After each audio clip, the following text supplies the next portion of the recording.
All right. It is Wednesday, January 14th. Welcome back to Damon Bruce. Plus, have a good one for you today. Have a short one for you today. Somebody's got a dentist appointment downtown in the building in San Francisco where everybody's dentist basically is. What's that, on Post Street somewhere there? Anyways, cheers. Good to have you here. Thank you so much. A little sip of the day right off the rip. I think I need one. Oh, yeah. Okay, here we go. We got a good one for you. And let me just jump right into the fact that, we hear the phrase so often, stay in your lane. Stay in your lane. Okay, that's fair. To me, though, people will tell me that when I, drift into maybe something that's politics or entertainment, and it's not just sports.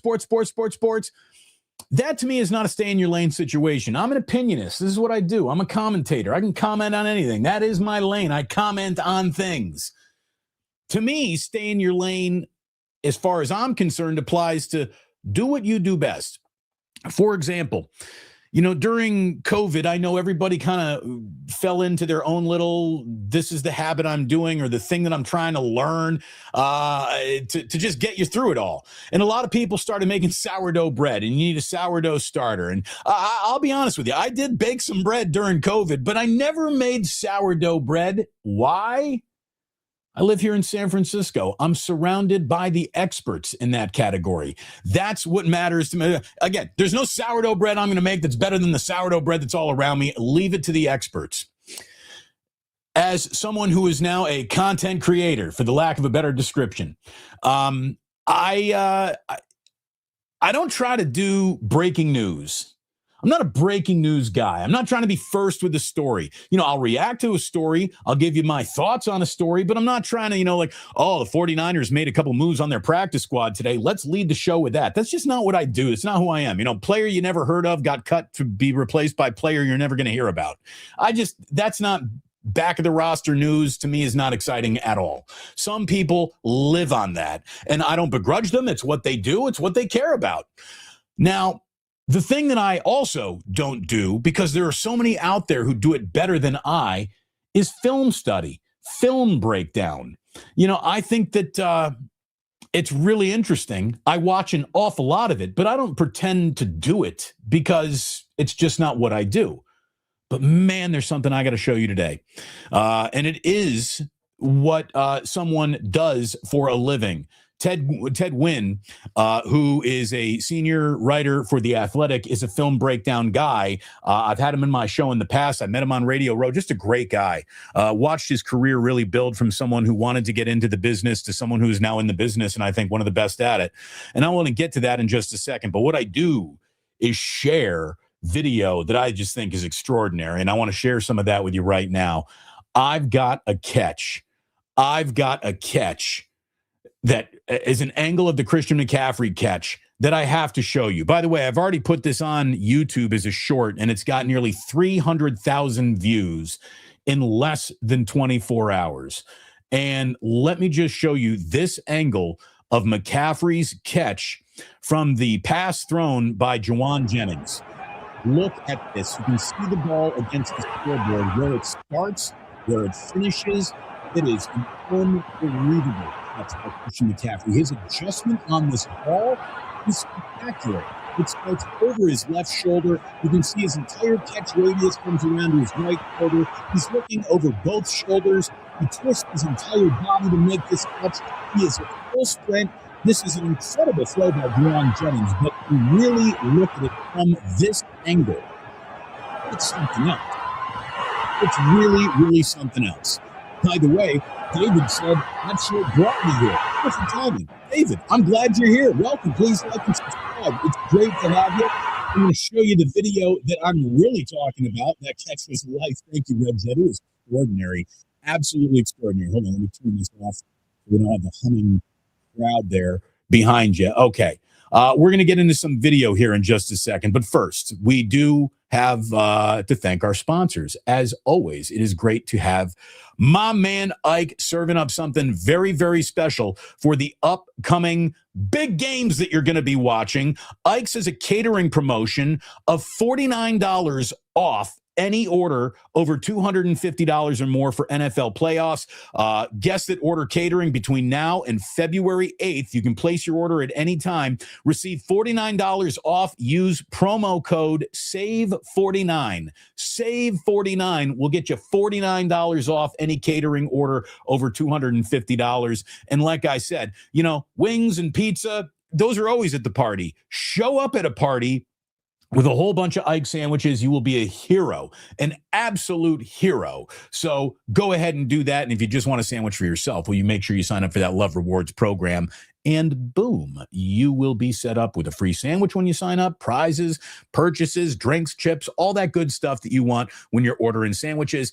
When you're ordering a Guinness, make sure you do it at the Dubliner West Portal here in San Francisco. It's the best Guinness pull in the city. And I'm going to tell you right now, it's the best bartenders and our good friends. Go and find out for yourself. Go and find out for yourself why Kenny and John are just waiting to take good care of you at the Dubliner. Tell them Damon Bruce sent you. They love hearing that. Dubliner West Portal, Muni picks you up, drops you off right in front.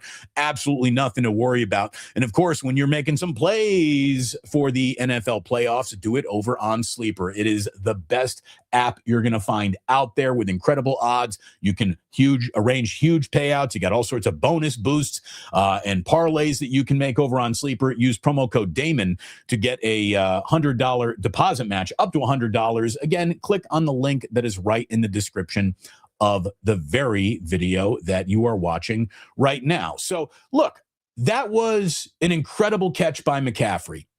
And it's funny, Shanahan ran a version of that play in the Super Bowl. The real play was a play that Emmanuel Sanders threw to Raheem Mostert like 6 years ago. And Shanahan busted out that one when he needed it the most. And you can tell Shanahan right now is absolutely giddy.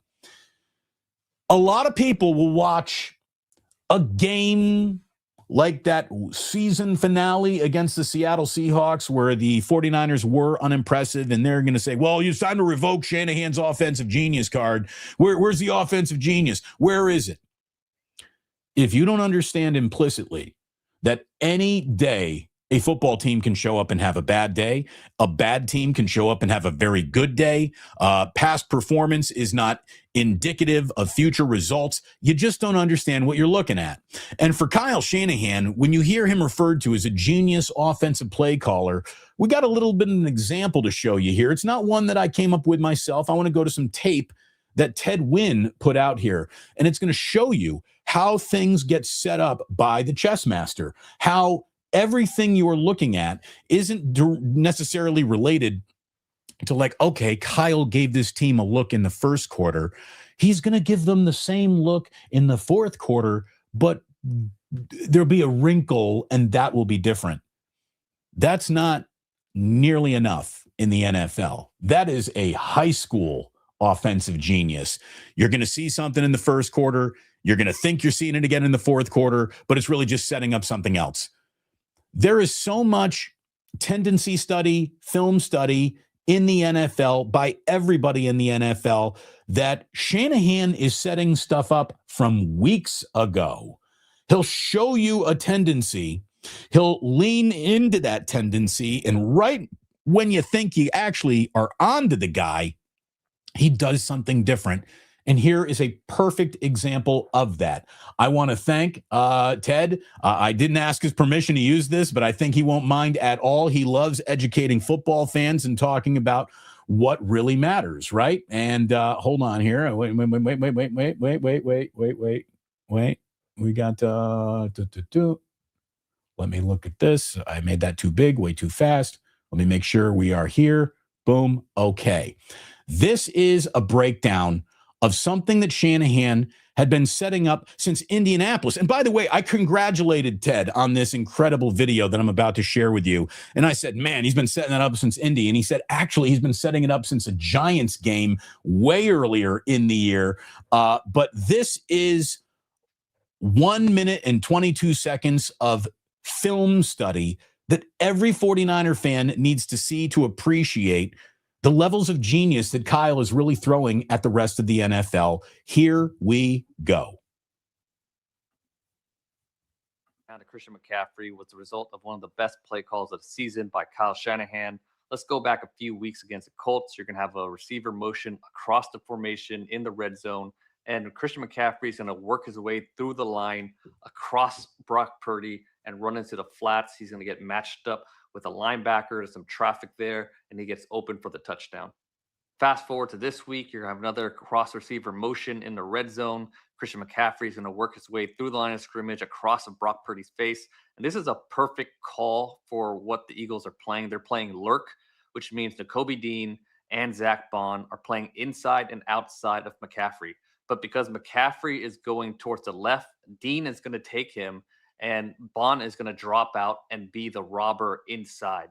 The tight end and receiver to the weak side are just clearing out space for McCaffrey. Purdy does a great job of looking off Bond because remember, he's the robber. He's helping on inside routes, but he looks over there so long that Bond runs in that direction, and then you have this open space.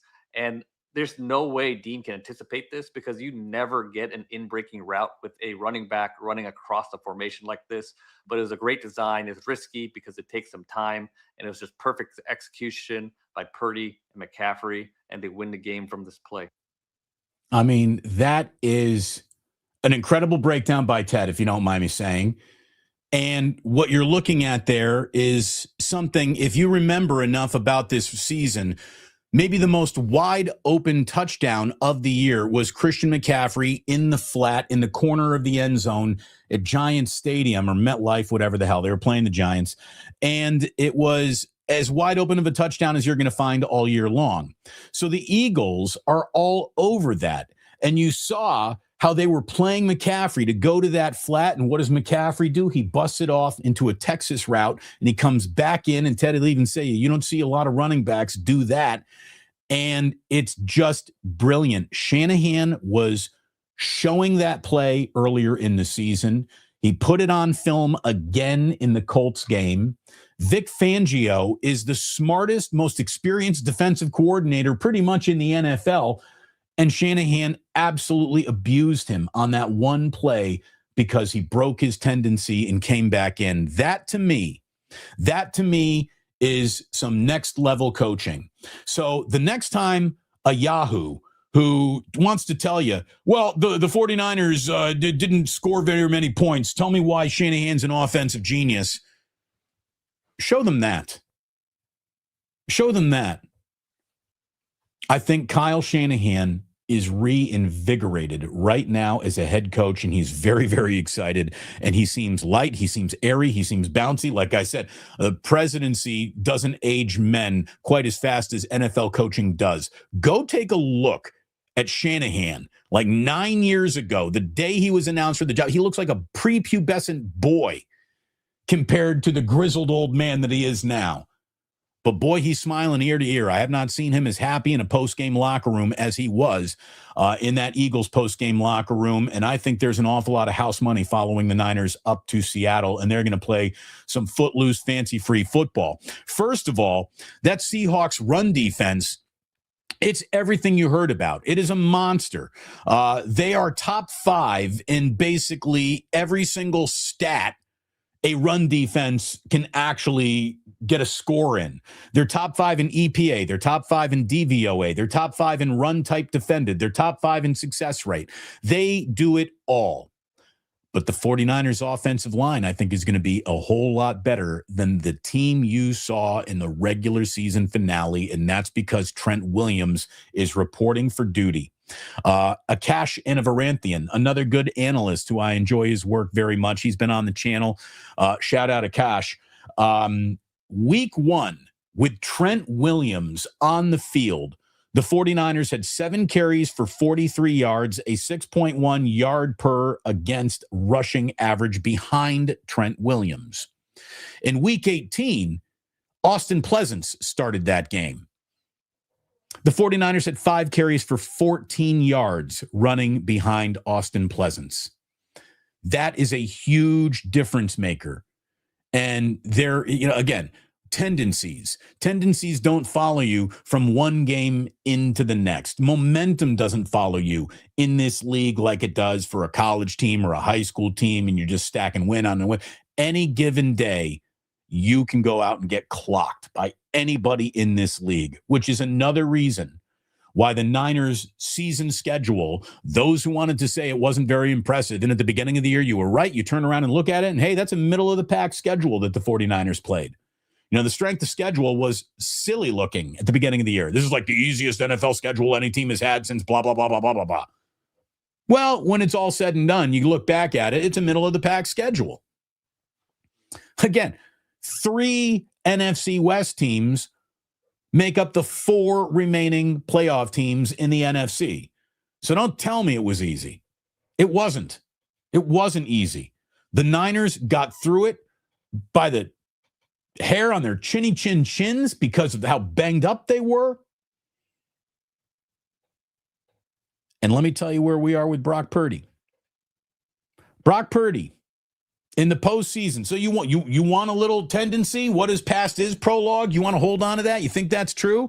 All right, we can play that too if you'd like to. Purdy in the postseason is 5-1 in games that he starts and finishes. 5-1. His loss being the Super Bowl, being a game where he walked off the field with the lead, but unfortunately, they didn't tackle Patrick Mahomes on 4th down, and we all know what the Chiefs did to win that game in overtime. But Purdy walked off that field with a lead. His 5-1 postseason record, kids, that's more postseason wins than Lamar Jackson. That's more postseason wins than one of his loudest critics with his pretty little bonnets on, Cam Newton. He is now tied Jared Goff, Phillip Rivers, and Joe Burrow for postseason wins. Now, Jared Goff, number 1 overall pick in the draft. Phillip Rivers, going to the Hall of Fame. Joe Burrow, number 1 overall pick in the draft. This is not the number 1 overall pick in the draft when we're talking about Brock Purdy. He has 4 game-winning drives in the postseason, which is pretty special for the team that doesn't come from behind, except for in the postseason when that's when Brock is at his best. And I'll tell you, if you really want to know if you got a real one or not, look at demeanor. Just look at demeanor. Brock Purdy is the same guy in week 8 as he was in week 1, as he was in week 11, as he is on Monday Night Football, as he is on a early East Coast kickoff, as he is in the Super Bowl, as he was in Philadelphia. There is a steadiness to Brock Purdy's personality that I think is a trait you see in really good quarterbacks.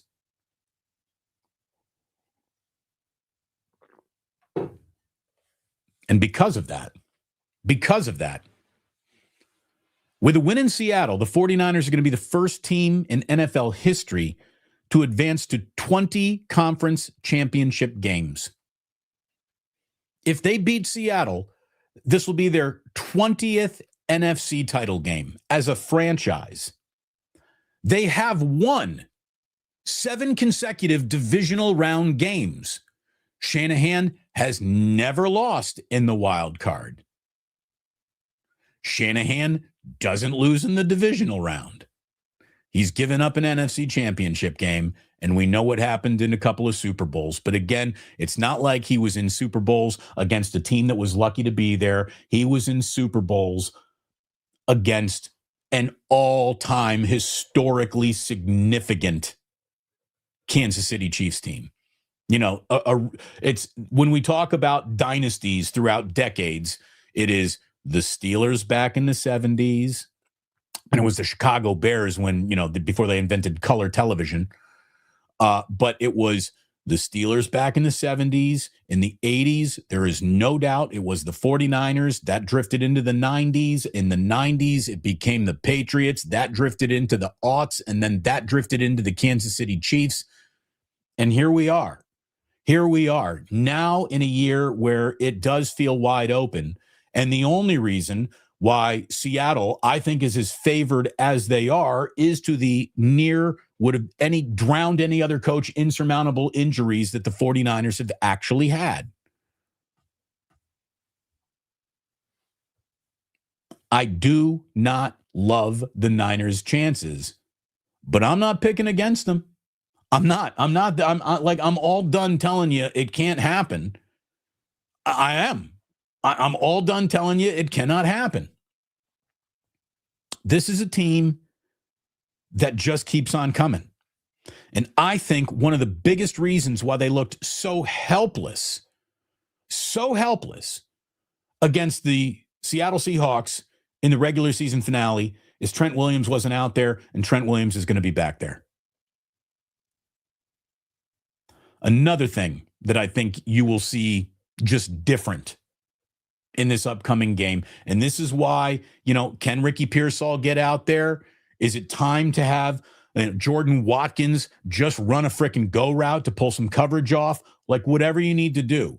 If you don't have a fast guy, put Brian Robinson Jr. in the freaking backfield and line Christian McCaffrey up as a slot wide receiver if you have to. As you just saw from that incredible catch, Christian McCaffrey can basically do anything. Anything with a football. Christian McCaffrey is at all times one of the two best running backs in the sport, and at all times is probably a top 10 wide receiver in the sport. In week 1, in the win in Seattle, week 1, this is going back a million football years ago, Purdy was 4 for 5 on 120 yards on throws of 20 or more yards. In week 18, Purdy had 0 attempts on throws of 20 or more yards. 0 attempts. That's why I was so critical. Now, you can say, well, they didn't have the right guys to get open. Well, it wasn't all Ricky Pearsall, and don't tell me Demarcus Robinson can't get open downfield against a good defense. I just watched him do it in Philadelphia.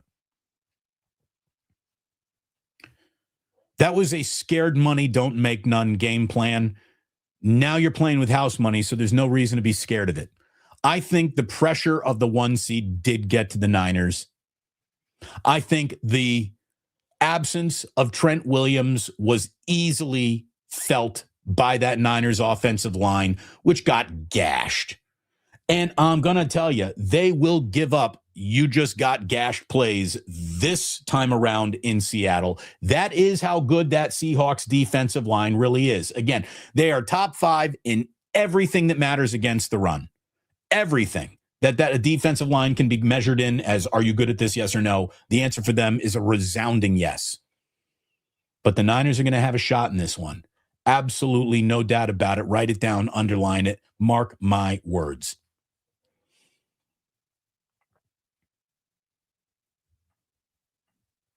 John Wallace says, I've been saying that, man, the whole season. When we ended up getting a guy, not the whole season, but once we got him on Brian Robinson, I said, dudes like to bang. Put him in the backfield. Put CMC in the slot. I agree.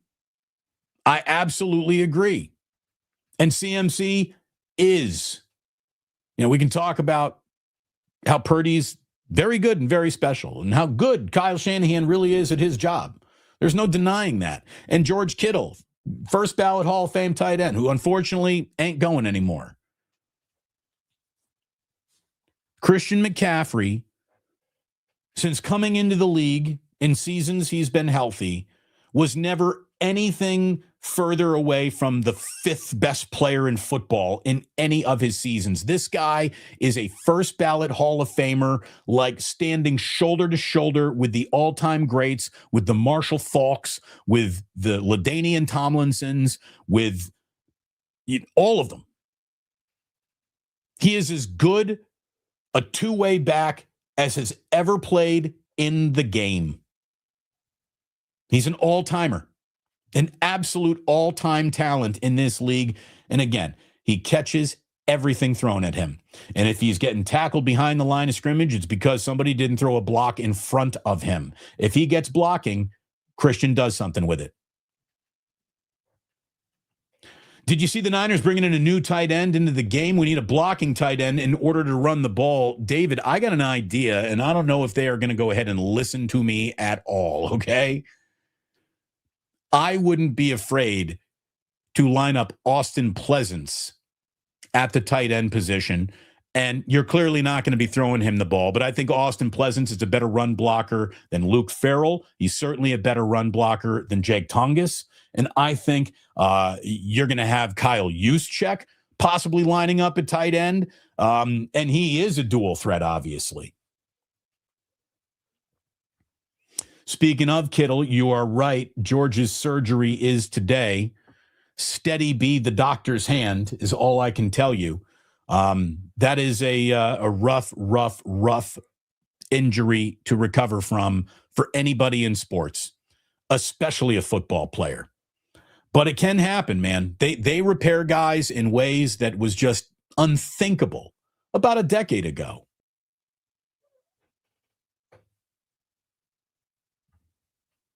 What is this? Flea market mix make 2 minutes into the game. It's not going to happen. Damon, no. That is literally the opposite of what I am.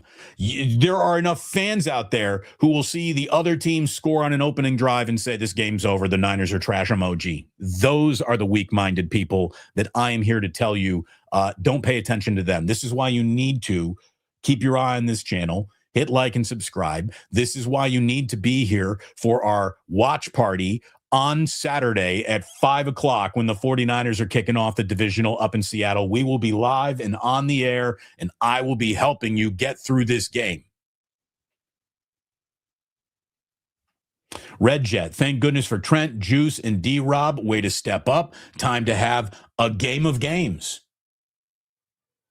And there is no doubt the Niners are going to have to throw out a very, very similar representation of perfect game to win this one. Surviving a couple Purdy turnovers, they just did that in Philadelphia. Don't try to do that again up in Seattle. It's going to need to be a near flawless game.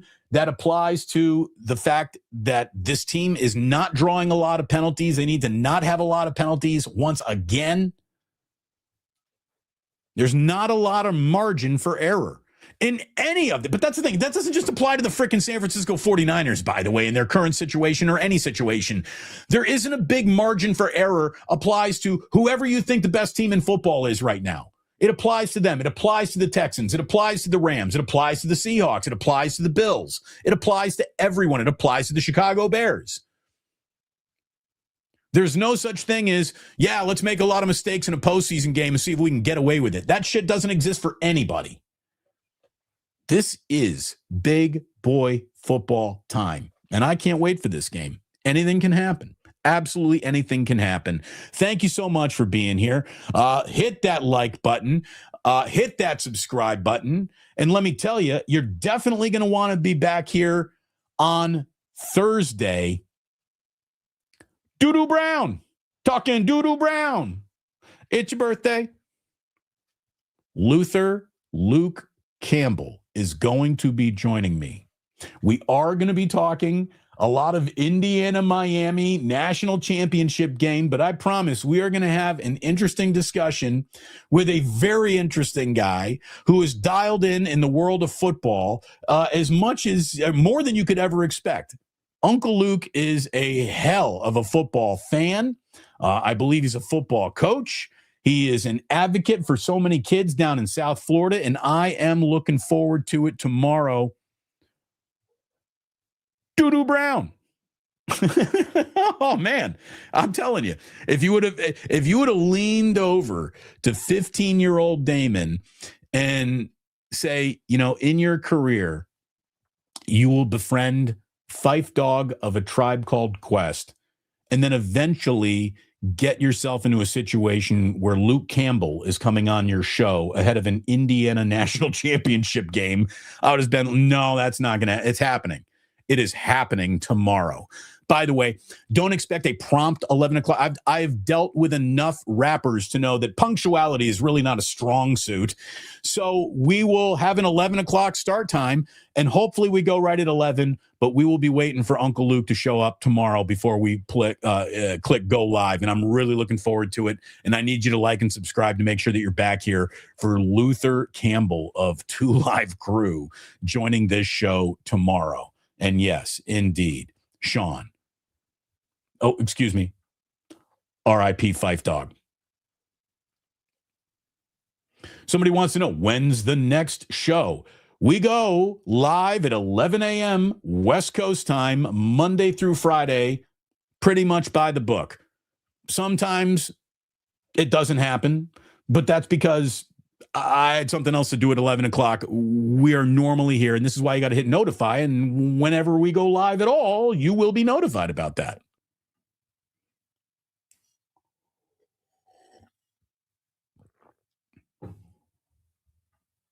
Red Jet, you know it.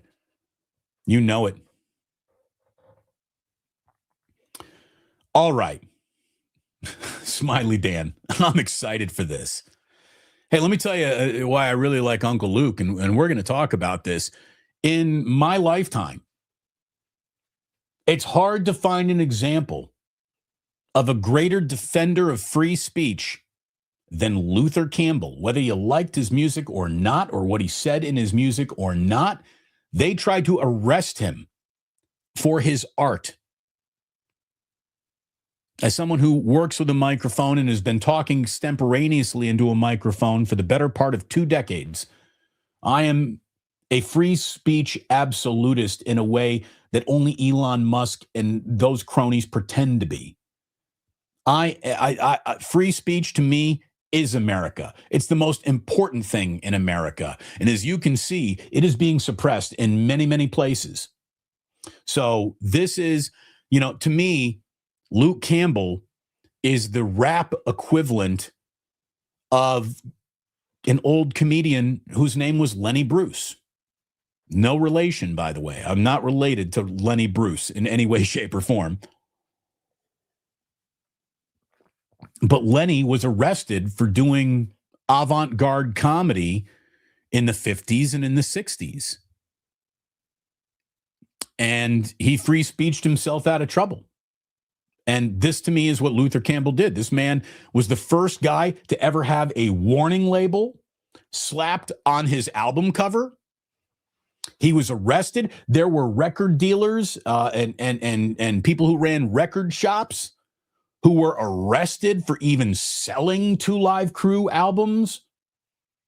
Like, that is a level of suppression that you have to rise up against, to the point where if this ends with us burning down Washington, D.C., that's the way it's got to be. So I am a free speech absolutist, and Luther Campbell has put his reputation, I'm certainly a lot of money into lawyers to defend that. To defend that. So I'm really looking forward to this guy tomorrow. I truly, truly am. And I'm going to tell you right now, we're going to talk an awful lot of Indiana, Miami, and Luke Campbell is the star, basically, of the 30 for 30 on the U, the Miami Hurricanes. That is the best 30 for 30 out there. It's funny that Indiana would be taking on Miami, because Miami was kind of the college team that I rooted for growing up in upstate New York. Syracuse wasn't good. Penn State was a little too stick in the mud for me, although I appreciate the simplicity and beauty of Penn State. Those white uniforms are dope. But I just, I was growing up and Miami was it, and they were nasty and they were vicious. And I loved it. I loved it. It appealed to me. So the fact that it's Indiana and Miami and Twitter has brought me together with this guy is just, it's something else. It really is.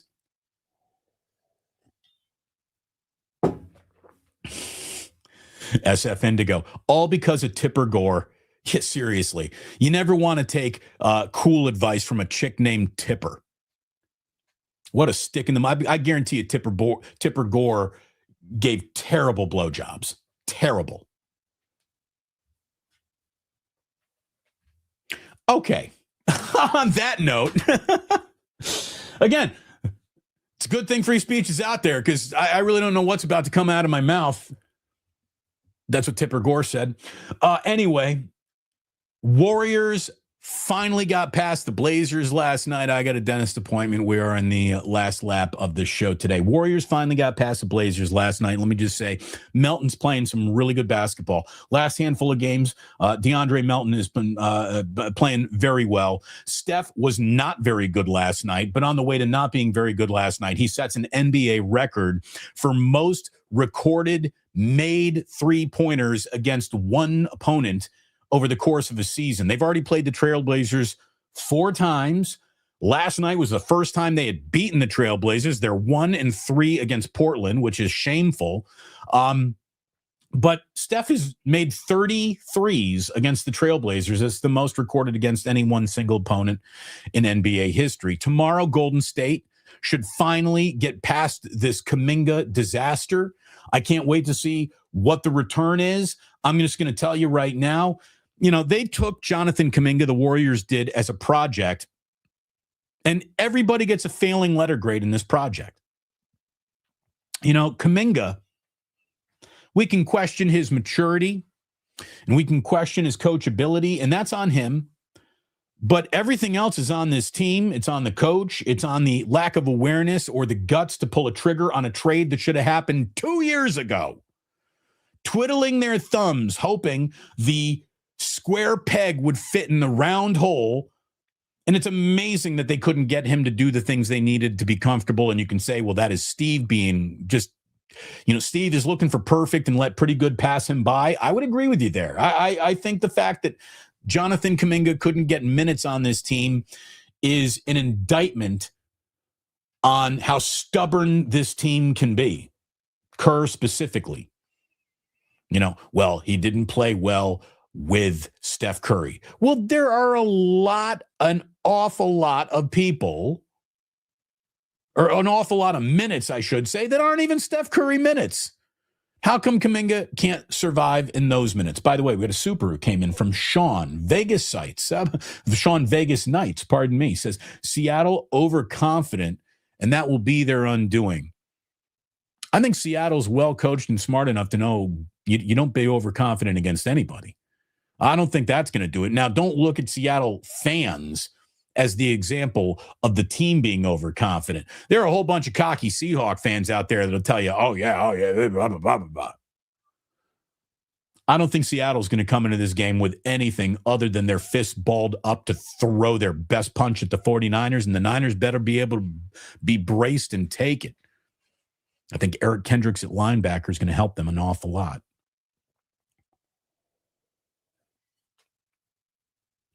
Anyways, the Warriors better be moving on from Jonathan Kuminga tomorrow. It was January 15th that they're finally able to move him. Tomorrow's January 15th. They better not be waiting until January 16th, 17th to move this guy. You need another body in here that you're actually going to play more than you need another game of Coach DNP for Jonathan Kuminga, who, whatever the return is, that's a depressed asset. They depressed their own asset before they traded him.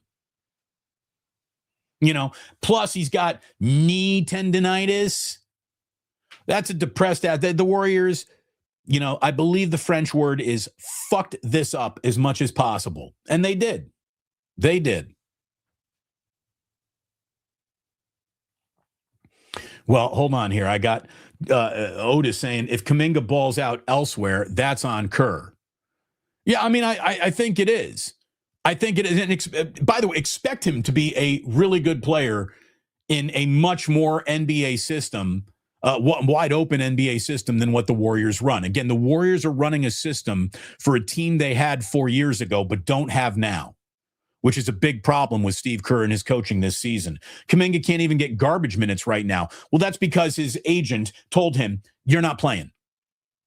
And believe me, Jonathan Kuminga told the Warriors, don't look at me during a game. I'm not checking in. I'm not doing it. I know it looks like a coach DMP. That's not coach DMP. The Warriors also, the last thing they would want is for Kaminga to go in there and get a high ankle sprain or get injured. And now they got to keep him on their team because you can't trade that player. So this has just been one massive game of screw you guys. I'm going home. And I'm tired of it. I'm freaking tired of it. I'm tired of Kaminga. I'm tired of his agent. I'm tired of the Warriors not being able to deal with this the right way. I'm tired of all of it. Can't wait to get past it. We've been stuck on this for 2 basketball seasons.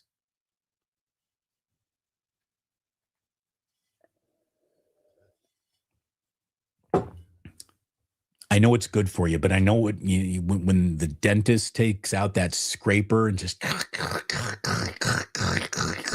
I'm gonna get scraped. I'm gonna be battling gingivitis in about 45 minutes. So I do gotta get going. But here's the deal. I want to invite you back here, especially for tomorrow's show, Luke Campbell joining us at 11 a.m. West Coast time. I want to invite you back here for everything that we do. Please hit subscribe and notify. I want to invite you back here for our live stream divisional round watch party, which will be starting just before the game kicks off this weekend. Saturday, the 49ers are playing at 5 o'clock West Coast time. And I'm excited, man. I'm excited. Carl, yeah. Godspeed at the dentist. Damon, always an adventure. Seriously, isn't? I mean, it's what a life I lead. You get to go to the Peach Bowl. You're going to the national championship game. You're going to be going to Radio Row at the Super Bowl again. You're going to be going to the dentist. I mean, it's just one frickin' party after another over here. We say happy birthday. By the way, happy birthday today. We're speaking of, classic rappers. We got a few of them celebrating birthdays today. But first we start with, when I told you to love me, I told you to mean it. When I said, call me Mommy Dearest, I wanted you to mean it. Mommy Dearest with Faye Dunaway. Oh, my goodness. Faye Dunaway, 85 years old. It's Chinatown, Jake. It's Chinatown. Faye Dunaway, 85 years old today. Beautiful, very good actress. Steven Soderbergh, very slick director, right? His movies got style. He did all the Oceans 11, 12, 13 remakes. He did Oceans 11 was the remake. 12 and 13 aren't very good at all, but they're out there. He did, to me, the best Steven Soderbergh movies are Erin Brockovich, for sure. That's a great movie. And he directed a movie with George Clooney and Jennifer Lopez that's really slick and stylistic called Out of Sight. It's a good movie. A really good movie. It's a great airplane movie. If you ever see Out of Sight as an airplane movie, good airplane movie. Let's see. I told you we had a couple of classic rappers celebrating birthdays today. Slick Rick, 61 years old today. And LL Cool J, 58 years old today. LL Cool J, man, I just saw him at the Rap 50th anniversary thing at Chase Center a year ago. He was awesome, man. Slick Rick was there too. Once upon a time and long ago. I mean, come on, man.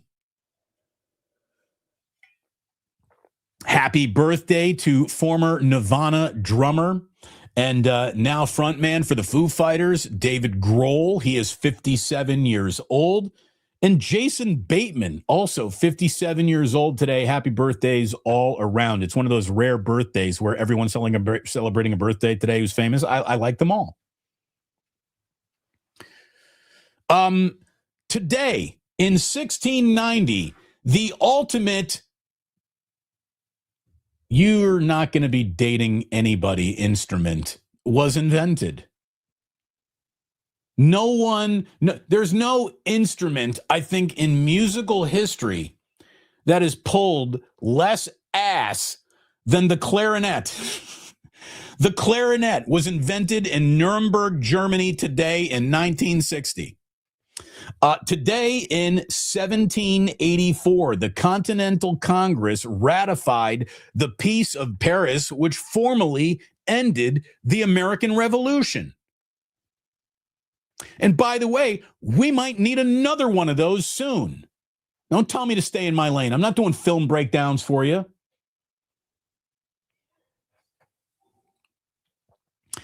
Today in 1794, this is amazing. No, excuse me. I think this was 1894. Did I write that down wrong? Either way, it's kind of amazing. How would you have liked to have been the first woman to have had a cesarean section? Elizabeth Hogg Bennett became the first woman in the U.S. to successfully give birth to a child by cesarean section. What is really amazing about that was the surgeon who performed the operation was her husband. Like, I don't even think that's allowed anymore. You can't operate on a family member. There's just too much conflict or too much personal interest in there. But geez, that's one of the ultimate, trust me, honeys, I got this. I mean, Jillian looks at me funny as I'm stirring the risotto. That's how little she trusts me doing that. I mean, honey, I'm here to perform a cesarean section.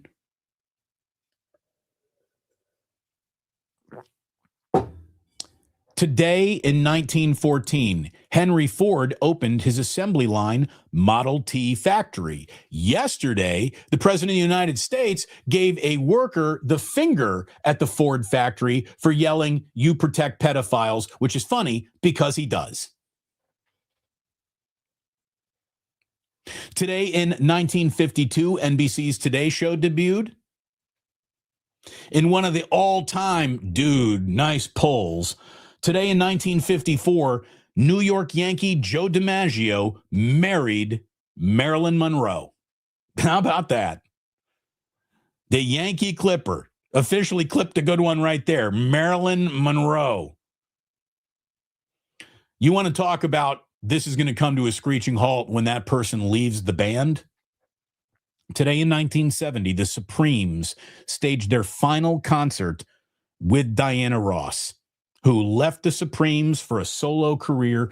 Now, the Supremes went on for like a couple more years, but, it'd be like the Jackson 5 not having Michael. You ain't going to last long. You're not going to sell a lot of tickets without that guy. This ain't Tito's show. Jermaine cannot do this by himself. So that was... that's basically good night Supremes today in 1970. Today in 1972, NBC gave us Sanford and Son. Sanford and Son was just, come on. Elizabeth.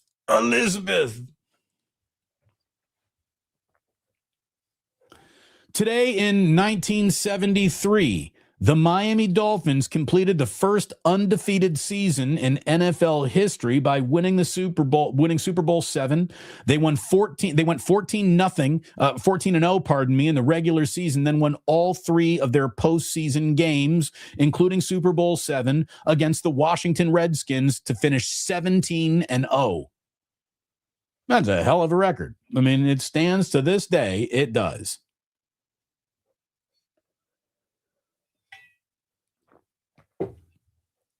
We got a couple supers coming in here. We'll get to those after we wrap up today in history. But, we don't do a lot of music stuff because I would just go down that rabbit hole a little too much. But today, and I'm going to tell you, every single time the song comes on, it still works. It really does. But Players, Baby Come Back was the #1 song in America today in 1978. Baby Come Back. You can get a hold of me. I was wrong, and I just can't live without you. Great song. It's a great song. You turn it on today. It's better when they do it. Speaking of, it's better when they do it. Today in 1990, one of the single most dominant all-around performances we've ever seen in a conference championship game. The defending Super Bowl champion 49ers crushed the Rams at Candlestick 30-3. Montana threw for a couple touchdowns, but it was what the Niners did on the ground that day that destroyed the Rams. They outran the Rams 179 yards to 26 today in 1990. How about that? Finally, and I feel like this is very important. We just, how does it become National Whatever Day? National, Wash Your Dog Day, which is just ridiculous, but today is National Hot Pastrami Sandwich Day. You can't go through life without enjoying a hot pastrami and say that you lived a good life. A little hot pastrami, some spicy mustard right there. Man, that is good. That is good. All right. First of all, a member now for 21 months. Thank you, Clarence, for being a member for nearly 2 years here. Shangenius got us. I'm telling you, Kyle Shanahan being deep in his bag is one of the only ways you're getting out of Seattle alive. There's no doubt about it. We got Bill Wagner saying, can Jake Tongas turn into something special? I mean, what's something special? How about just productive? Can Jake Tongas give you production that mirrors, half of what George Kittle might have given you? I tell you, I think he's got really good hands. I think he's a good player. His touchdowns this season to snaps played ratio is one of the most impressive in football. This guy's got as many touchdown receptions this year as Travis Kelce had. So I think Jake Tongas deserves a shot. Or how about this? He better play himself off the field before he's just taken off the field schematically by Shanahan. I think Tongas is going to make a play or two up in Seattle for sure. Steve says, if the 49ers win the Super Bowl, would they do Mac Jones a favor and let him walk instead of trapping him into a second year of his cheap contract? First of all, who are they trading him for? Let's talk about offers. Let's talk about offers, because I would want a nice return to trade Mac Jones. Otherwise, I'm not getting rid of what I think is the single best quarterbacking insurance policy that any team in the NFL has. And if you don't believe me about that, the Mac Jones insurance policy is why this team is Geicoing up to Seattle. They had quarterback insurance. I'm not coming off of it unless you are blowing me away with an offer that makes me say, okay, having that as a return might mean more to next season than having a quarterback insurance policy. So, Steve, I wouldn't look at it as trapping him. He's not trapped. Remember, when he was a depressed asset, the 49ers came after him and gave him a 2-year deal that he was very happy to say yes to. He signed a contract. He ain't trapped into nothing. I think he's happy to be here. I think he was really, really happy to be here. Whether they win the Super Bowl, whether the season is over in Seattle, I would like to see a depth chart of Brock Purdy and Mac Jones in that QB room next year. I really would.